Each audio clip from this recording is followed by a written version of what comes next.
Morgen, liebe Gemeinde, alle Zuhörer, die uns durch Internet folgen. Wir wünschen allen von Herzen ein gesegneter Pfingsttag. Ja, Pfingsten. Viele Menschen wissen überhaupt nicht, was sie mit Pfingsten anfangen sollen. Aber wir hatten die Geschichte, in Apostelgeschichte, Kapitel 2, das Pfingstwunder. Und ich möchte das lesen. Und ich hoffe, dass wir auch zu Hause in der Bibel nachlesen können oder zuhören. Apostelgeschichte, Kapitel 2. Und als der Pfingsttag gekommen war, waren sie alle an einem Ort beieinander. Und es geschah plötzlich ein Brausen vom Himmel wie von einem gewaltigen Wind und erfüllte das ganze Haus, in dem sie saßen. Und es erschienen ihnen Zungen zerteilt wie vom Feuer. Und er setzte sich auf einen jeden von ihnen. Und sie wurden alle erfüllt von dem Heiligen Geist und fingen an, zu predigen in anderen Sprachen, wie der Geist ihnen gab, auszusprechen. Es wohnten aber in Jerusalem Juden, die waren gottesfürchtige Männer aus allen Völkern unter dem Himmel. Als nun dieses Brausen geschah, kam die Menge zusammen und wurde bestürzt, denn jeder hörte sie in seiner eigenen Sprache reden.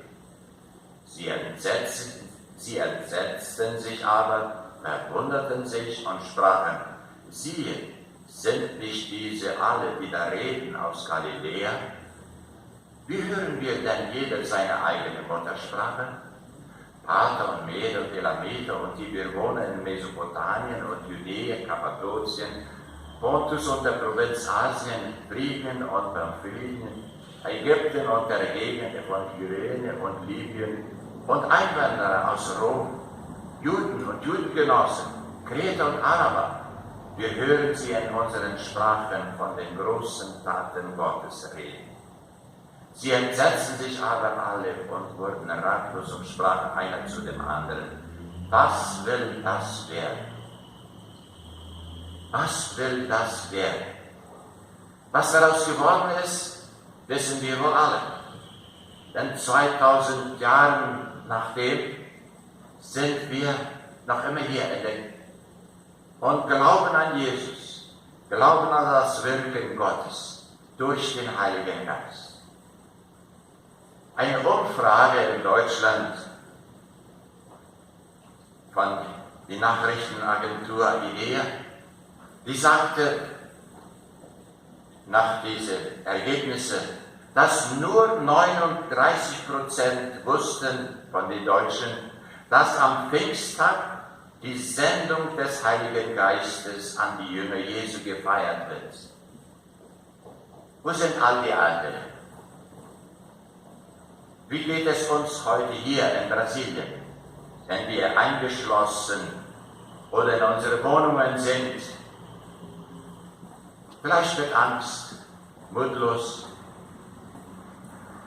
Ja, wir wissen aber, wir sind nicht verlassen.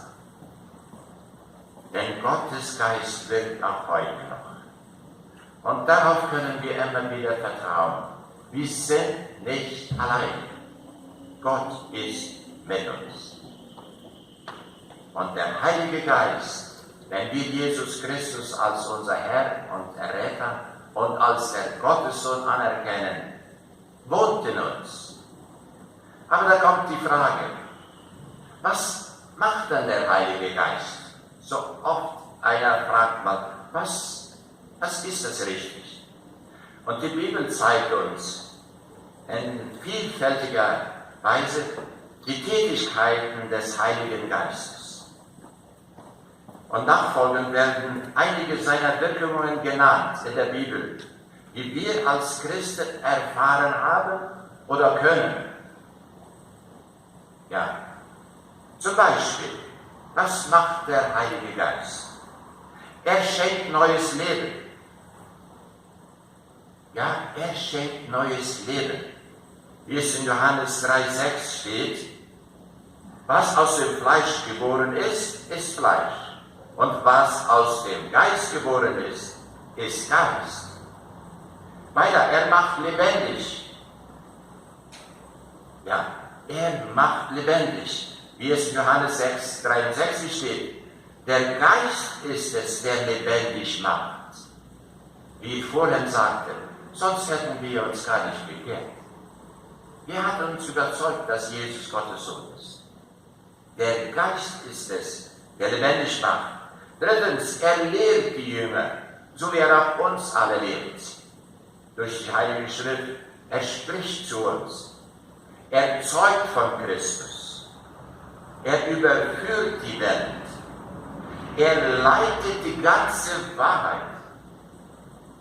Und auch er erteilt Befehle. Und noch eins, er beruft zum Dienst. Wieso haben wir immer wieder Menschen, die sich ganz der Predigt oder der Gemeinde weihen oder die als Missionare gehen? Er beruft zum Dienst und er sendet auch aus, wie schon besprochen, Missionare. Er verhindert und er verbietet auch. Er leitet die Söhne Gottes. Und er zeugt mit unserem Geist. Sonst würden wir gar nicht von der Erfahrung unserer Bekehrung weitererzählen. Er verwendet sich für uns. Er ist immer da. Er begehrt gegen das Fleisch, denn wir kämpfen ja tagtäglich gegen das Fleisch. Und noch das, was so viele Hauptsache wollen. Er erfüllt uns, wenn wir es lassen. Er heiligt und er zeigt davon, dass wir ewiges Leben haben. Dass wir ewiges Leben haben. Er zeugt davon. So manch einer, wenn in diesem Alter, wie wir sind, dann kommt er in Zweifel. Aber die Schrift sagt, wer glaubt, wer in mir glaubt, sagt Jesus, der wird selig. Und der Heilige Geist zeugt davon, dass wir ewiges Leben haben. Und daran sollen wir glauben und vertrauen. Darum, Glaube. Glaube an Gott, den Vater. Glaube an Jesus Christus. Und glaube an den Heiligen Geist und sein Wirken in dir, in mir, in uns. Denn ohne ihn, wie schon gesagt, werden wir alle verloren. Wir wollen auch zusammen beten und wir hoffen, dass dieser Gottesdienst hier, ob zwar die Bänke sozusagen leer sind, wir beten und beten für euch alle, auch zu Hause. Wollen wir beten. Heiliger Gott, wir beten dich an, als der einzige und wahrhaftige Gott, der Gott Abrahams, Isaaks und Jakobs, der du aus Liebe deinen Sohn sandtest, Jesus Christus, um uns Menschen zu befreien, zu erlösen. Und er starb ans Kreuz für uns. Aber er gab uns den Tröster, den Heiligen Geist. Wir sind nicht allein, denn der Heilige Geist ist mit uns, in uns, und er wirkt in uns. Und wir wollen gerade heute daran denken, dafür danke für das große Ereignis, das damals die Jünger erfuhren. So auch heute, wir dürfen es erfahren. Der Heilige Geist wirkt in uns und durch uns, damit der heilige Gott geehrt, gepriesen und gelobt werden. Und das wollen wir auch durch die Lieder. So segne du uns und alle, die uns zuhören. Wir bitten es in Jesu Namen. Amen.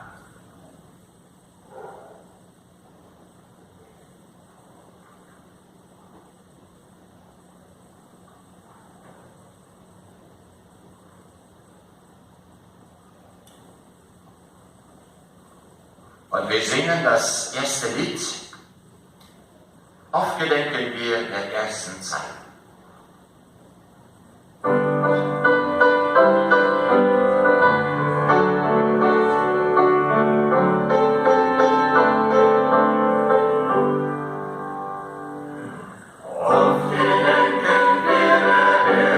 Zeit.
Dies hat er auch heute für uns versprochen, so in Apostelgeschichte 1,8. Ihr werdet die Kraft des Heiligen Geistes empfangen, der auf euch kommen wird, und werdet meine Zeugen sein.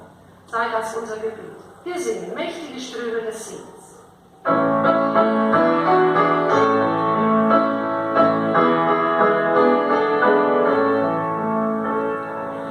Mächtige Ströme des Segens, lass sie durchfluten die Welt, sende die Zeit der Erquickung, lade das Dutzende befreit,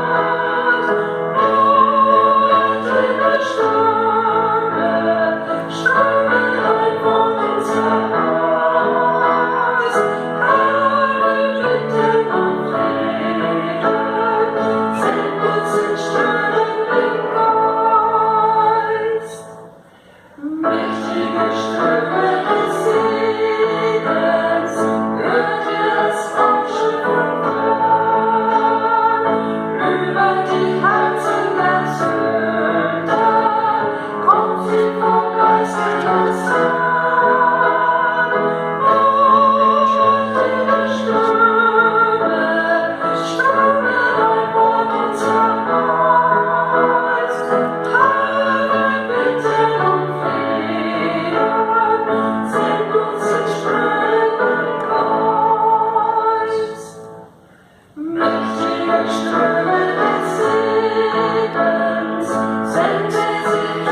er sende in strömenden Geist. Ja, wir möchten gerne, dass ihr bei uns wäret. Aber weil es nicht geht, müssen wir noch einige Zeit diese Entfernung feiern oder haben. Aber wir können trotzdem Gemeinschaft haben. Ein Gedicht sagt, der Heilige Geist, ach Heinrich, Düser, und er sagt so: Ich trage etwas Kostbares im Herzen, ein Schatz, den die Welt gar nicht kennt, ein herrliches, unschätzbar Kleinod, was wie Feuer in der Seele mir brennt. Der Geist Gottes, das ist dieses Feuer. Es zündet, es heilt und es brennt. Es leuchtet dem gläubigen Pilger zu Gott, der meinen Namen ihn nennt. Eine göttliche Kraft ist dieses Feuer. Eine Macht, die vor Nöten uns schützt. Ein Tröster, wenn traurig wir harren. Ein Schutz, wenn das Unwetter blitzt. Ein Anwalt beim Vater im Himmel. Eine erhabene Schöpfergestalt. Dies alles ist er, der Geist Gottes.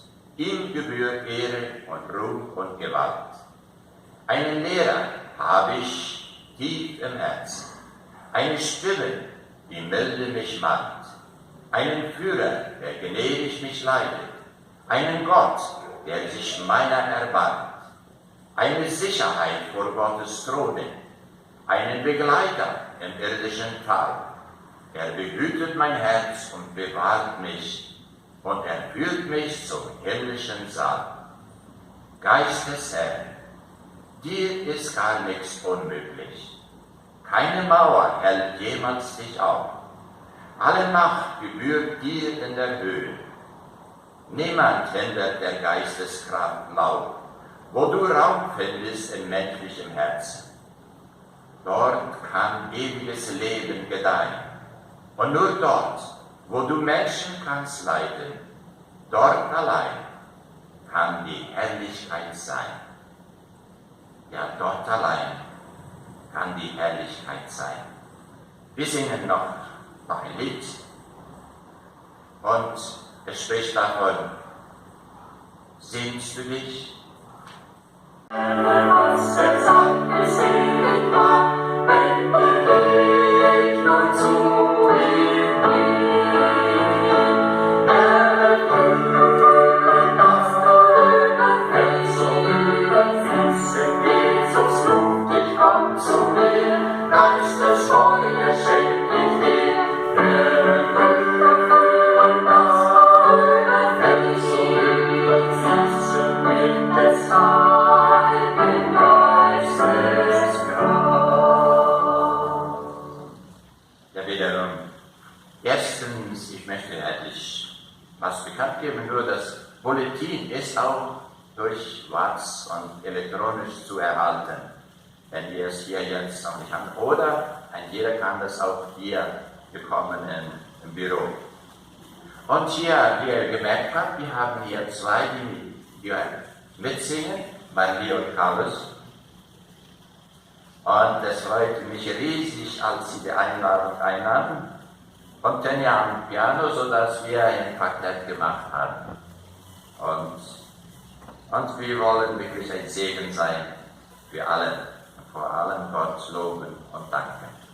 Und das ist sozusagen die Bekanntmachung. Nächsten Sonntag wollen wir wieder Gottesdienst hier feiern.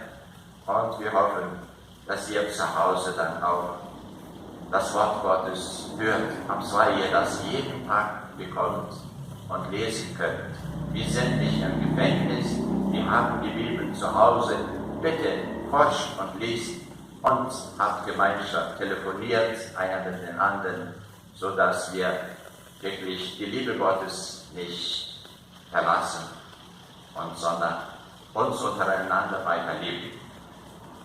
Wir singen wieder ein Lied, und das heißt Wartet.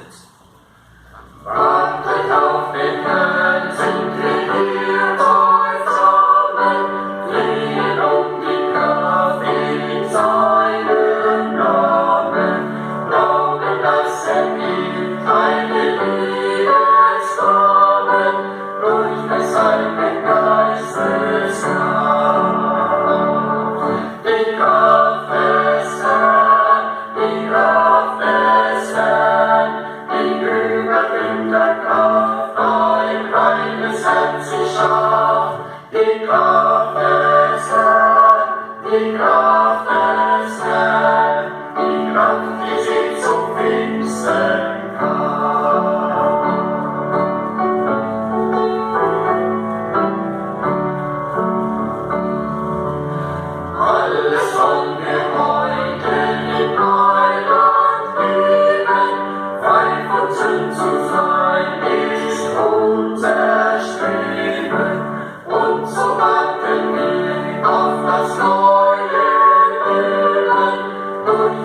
Und wir wollen weiter noch ein Lied singen. Es ist ein Gebet, Herr, füll mich neu, füll mich neu mit deinem Geist.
Schönen guten Morgen.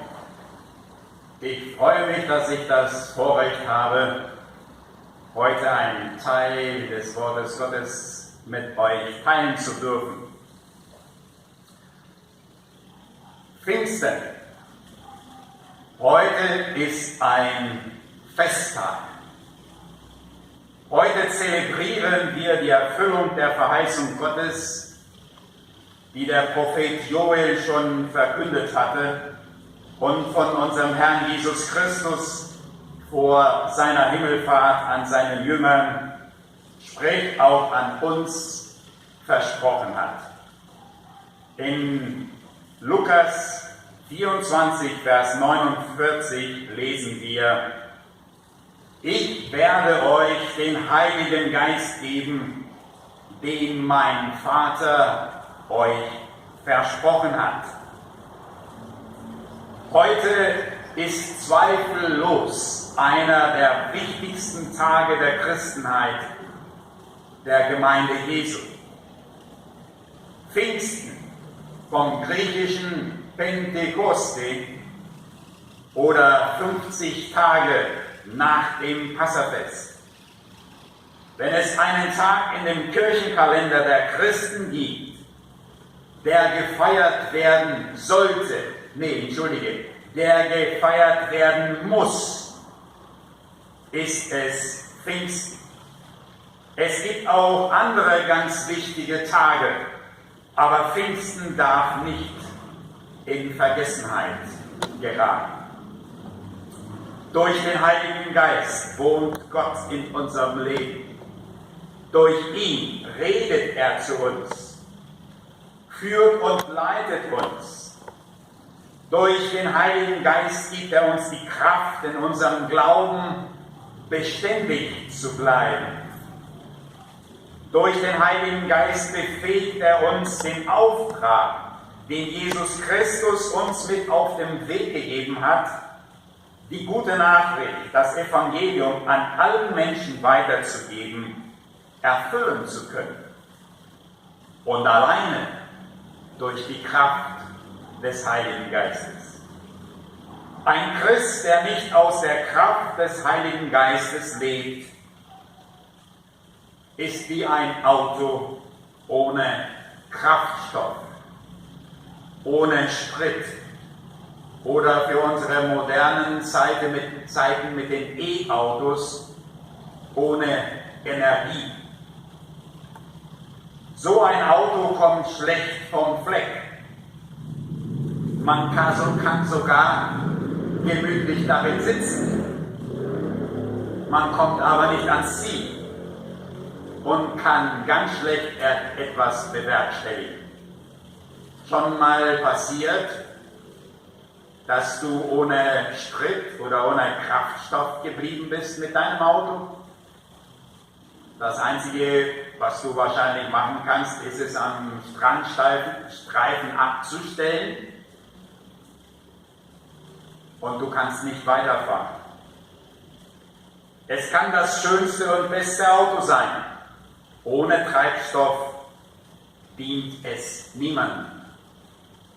In dieser Predigt möchte ich mich hauptsächlich auf einen Aspekt von Pfingsten konzentrieren, und zwar, wie das Wort uns sagt, dass wir im Heiligen Geist versiegelt sind.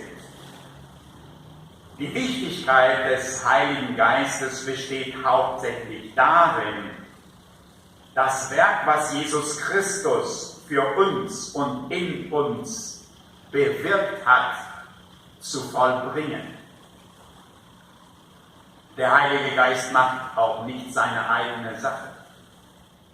Jesus Christus sagte: Ich tue das, was mein Vater getan hat und mir aufgetragen hat. Und der Heilige Geist, den anderen Tröster, werde ich senden, und er wird dieses Werk vollbringen. Wer es erkennt, was der Mensch ohne den Heiligen Geist ist und was er durch den Heiligen Geist werden kann, dem wird auch die Wichtigkeit unseres Textes oder der Texte einleuchten. Ich lese aus Epheser Kapitel 4, Vers 30. In diesem Kontext spricht Paulus davon, wie die Christen sich verhalten sollten und dass sie auch nicht den Heiligen Geist betrüben sollten und nicht anders leben als wie das, was das Werk des Heils in uns bewirkt. Und er sagt, tut nichts, was den Heiligen Geist traurig macht. Als Gott ihn euch schenkte, hat er euch sein Siegel aufgedrückt. Er ist doch euer Bürger dafür, dass der Tag der Erlösung kommt. Und noch in Epheser Kapitel 1, die Verse 12 bis 14. Jetzt sollen wir mit unserem Leben Gottes Herrlichkeit für alle sichtbar machen, wir, die wir schon lange auf unseren Retter gewartet haben. Durch eure Verbindung mit Christus gelten diese Zusagen auch für euch, die ihr erst jetzt das Wort der Wahrheit gehört habt, die gute Botschaft von eurer Rettung. Nachdem ihr diese Botschaft im Glauben angenommen habt, gehört ihr nun Gott. Er hat euch sein Siegel aufgedrückt, als er euch den Heiligen Geist schenkte, den er jedem Glaubenden zugesagt hat. Ich mache mal eine kleine Pause hier. Das ist nicht mein Thema heute. Aber wenn du an Jesus glaubst und dein Leben Gott durch Jesus Christus gehört und jemand dir sagen will, dass du den Heiligen Geist nicht hast und erst irgendwie durch bestimmte besondere Zeremonien bekommen musst, möchte ich dir sagen, das stimmt nicht. Das Wort Gottes sagt uns ganz klar, dass alle, die glauben und durch Jesus Christus gerettet sind, den Heiligen Geist haben. Was manchmal passiert ist, dass wir den Heiligen Geist nicht wirken lassen oder dass wir nicht in der Fülle des Heiligen Geistes leben. Klammer zu. Ihn hat Gott, den Heiligen Geist, hat Gott uns als ersten Anteil an unserem himmlischen Erbe gegeben. Und dieser Geist verbirgt uns das vollständige Erbe, die vollkommene Erlösung. Dann werden wir Gott in seiner Herrlichkeit loben und preisen. Was haben wir unter der Versiegelung des Heiligen Geistes zu verstehen? In den alten Zeiten, aber auch in bestimmten Zusammenhängen heute, ein Siegel wird gebraucht, um Gegenstände, wichtige Dokumente oder wertvolle Post als Eigentum bestimmter Personen zu bezeichnen und demselben einen besonderen Wert zu verleihen. Das Siegel gibt Auskunft über die Wichtigkeit des Gegenstandes oder was dahinter steht, wem es gehört und wie wertvoll es ist. Oder damit sie gegen unrechtmäßige Angriffe sichergestellt werden. So auch die Versiegelung mit dem Heiligen Geist. Erstens,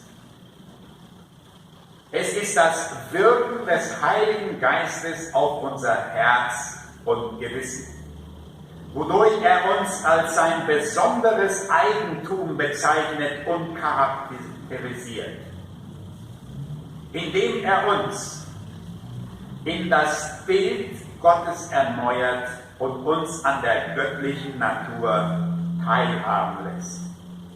Der Apostel Petrus in seinem zweiten Brief, Kapitel 1, Vers 4, schreibt: Durch sie hat er uns das Größte und Wertvollste überhaupt geschenkt.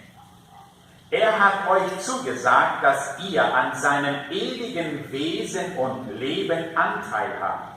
Denn ihr seid dem Verderben entronnen, das durch die menschlichen Leidenschaften und Begierden in die Welt gekommen ist.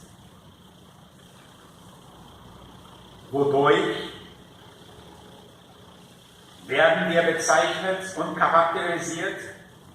Indem der Heilige Geist sich selbst mitteilt als Pfand unseres Erbes. Er ist so wie die Garantie, dass unser Erbe, unser geistliches, ewiges Erbe sichergestellt ist.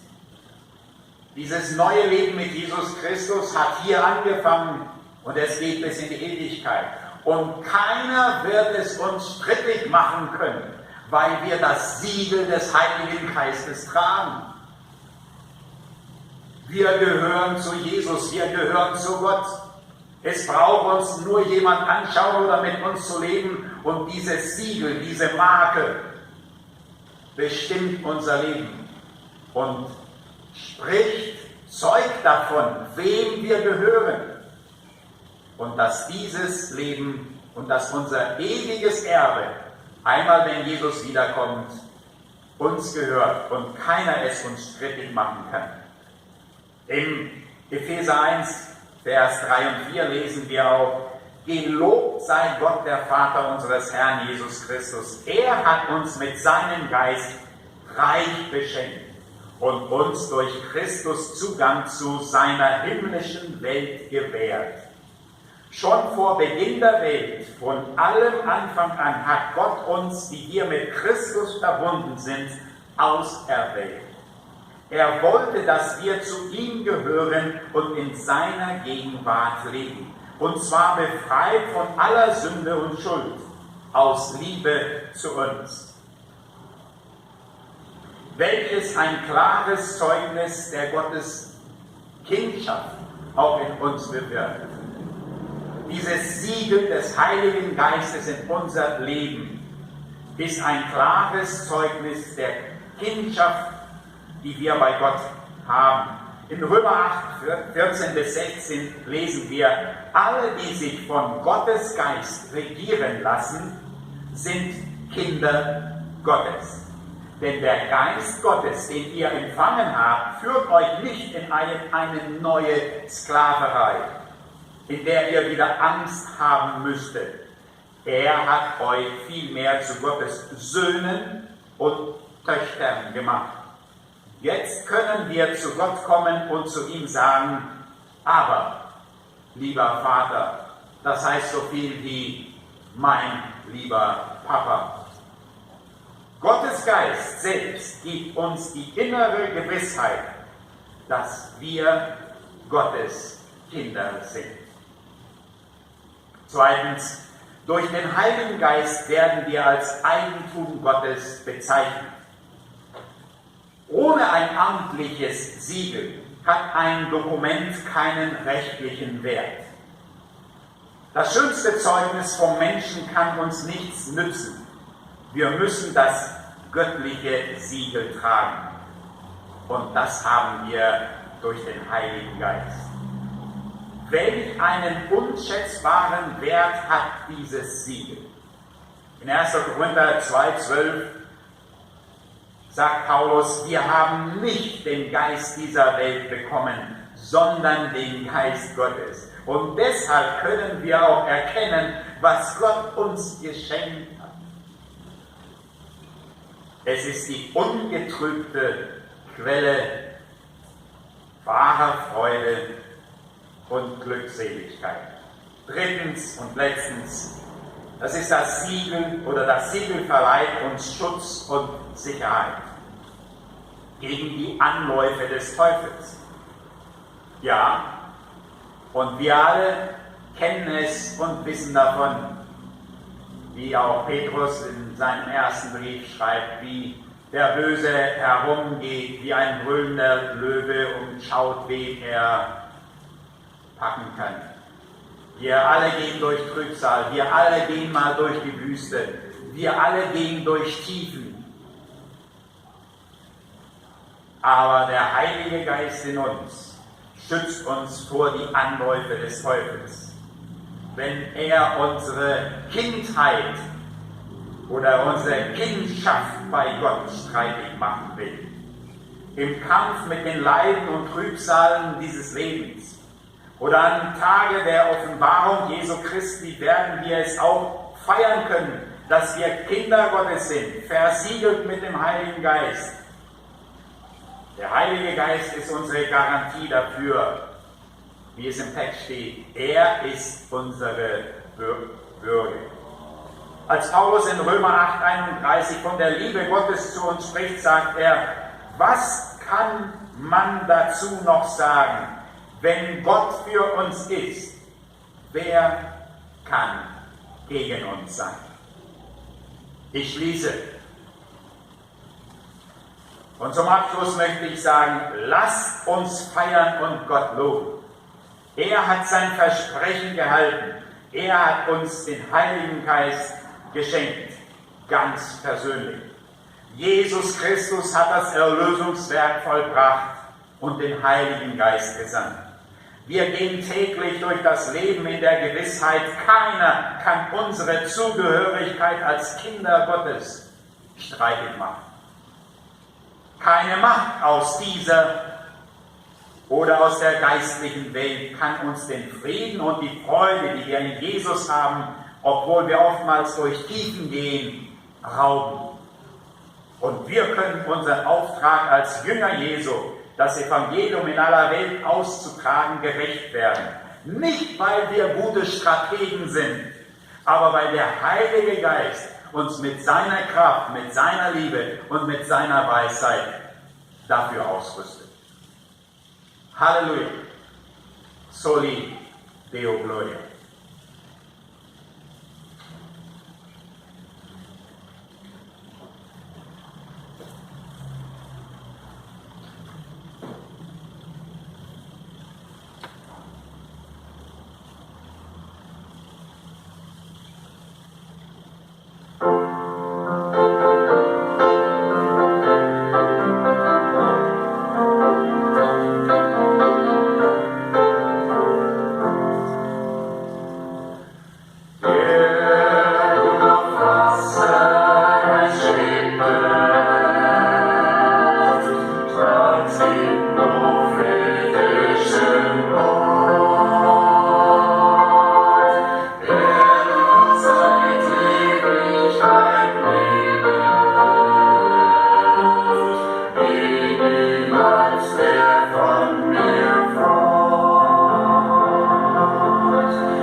Und mit diesem Lied enden wir den heutigen Gottesdienst.